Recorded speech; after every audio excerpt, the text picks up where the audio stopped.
So we're right around the corner from Black Ops 6 Season 1, a launch 2.0 in a sense, where we can get more content for the base multiplayer, zombies sometime shortly after, and of course, all the new Warzone content coming as well. So today, while we're close to a full reveal, I want to take some time to let you know about our first look at official multiplayer content coming that we got officially from Treyarch. Today, we're diving into what was revealed and what appears to be coming that might get confirmed or denied in as little as 24 hours from now. So drop your thoughts as we go along. What do you think of the reveals thus far? Looking forward to Season 1 and the content that may be on the horizon. Gonna jump into anything in particular? Let me know, and make sure to drop a like as well as subscribe for more Black Ops 6 coverage and to stay up to date with everything upcoming still. We're chasing down 600,000 subscribers, so I'd love to have in the community. But for now, let's get into it. So let's start out with our first look at Season 1 content. We ended up getting a short little teaser trailer of 3 maps and their fly-throughs here. All seemingly new maps. Doesn't appear that any of these seem to be formats that look similar to prior classic maps remade or anything like that, but we have the maps of Extraction, Heirloom, and Hideout. Extraction looks to be a coastal helicopter landing zone with a hangar and an air traffic control tower. From the initial flyover, it looks like an interesting almost S-shape in layout. You can see the bottom left has barriers that would indicate that you can't go that long line of sight down that street, a sort of out of bounds barrier. So that bottom left corner looks to be a spawn point. I'd imagine then the other is opposite behind the ATC building, but it's interesting because there's a lot of open space there with these helipads, but also while seemingly great for snipers, there also is that interior of the hangar, which while we don't see inside it, would probably be a hard contrast in that short to long range engagements where everything close quarters ends up going into there. So that's one that I'm interested to see a little bit more when revealed. Heirloom, I don't think that we get much out of this in terms of framing of how it's presented, but it reminds me of the Valderas Museum a bit from Modern Warfare 2.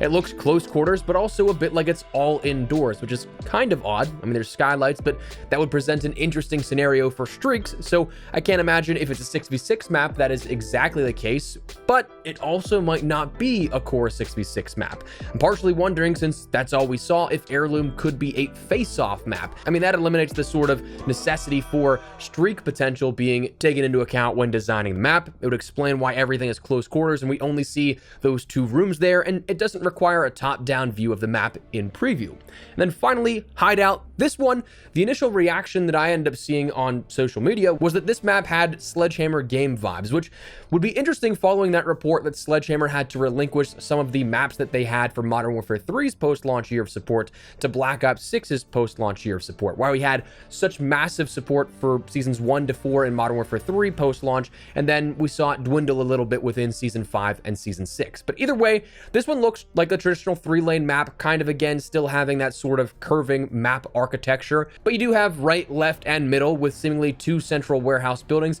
and an opening it looks like in between them, probably where the B flag in domination will be. Entire open fire area, not a lot of cover, and making that a high risk area to end up going for.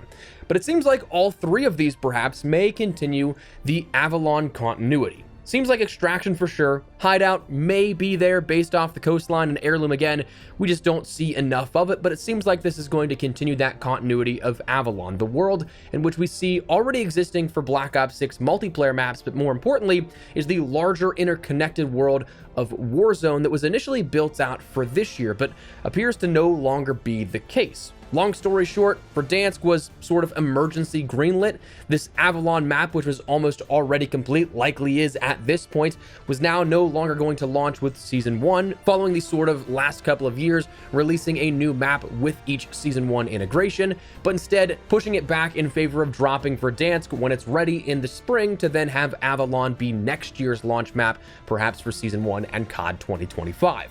So that is where this kind of all fits big picture. It seems like if Verdansk was not greenlit, these maps that were going to be a part of this would have made a lot more sense to see them again in the Warzone world. But now we're going to end up having to wait to see these again until a little later on down the line next year. So I don't know if it's a hot take. I kind of would like to see Avalon for this year. If we're having another sort of Modern Warfare 3 as rumored for next year, where we end up having a new campaign, a lot of remastered maps and everything like that, I think it'd be fitting to have all of that, but then bring back the classic Verdansk in a sort of, hey, we're bringing it back the entire year type of thing. I don't know if that's a hot take or not, but anyways, yeah, Seems like Avalon is going to be something we see more and more of throughout the year, then ultimately building up to next year's Season 1 integration. But what's interesting is that it's also mentioned more maps coming in season from Treyarch. In a tweet, it says more maps coming mid-Season 2. The Season 1 launch is only the beginning. So, plural. I like the sound of that, but we also have a couple of things we have to keep in mind. Number one, maps this year are split between face-off and core 6v6 combat, but also it could be in relation to zombies and a map coming there. So more maps, I'm kind of assuming we'll end up seeing probably 5 multiplayer maps in Season 1 here when all things are said and done. And then around mid-season, I'd also expect that Zombies DLC map to come as well, the first chapter in the post-launch support. But also, with Season 1, we know that entails things like the Warzone integration, obviously. But beyond that, without going too much in depth to that, because we've already talked about that Warzone integration at a top level, we did see recently that we saw a couple of weapons leak, and a couple more actually than what we got to talk about in a recent video. Previously mentioned, we saw the SAR 80 assault rifle, the FAL marksman rifle, the 5.7 handgun, the M72 Law launcher, and then also on top of that, we learned of in the game files the KSG and the R700 PSS sniper rifle. So that shotgun and sniper, those may not be coming in Season 1, but those are future weapons coming at some point. So it's pretty cool that we do have that sort of laid out for us already, and a little bit of a preview of the functional content that we can experience within Season 1 as well. One thing that was on top of all of that mentioned as of leaks was the potential of camo mixing returning, or rather being introduced for the first time. What this would allow you to do is mix camos together.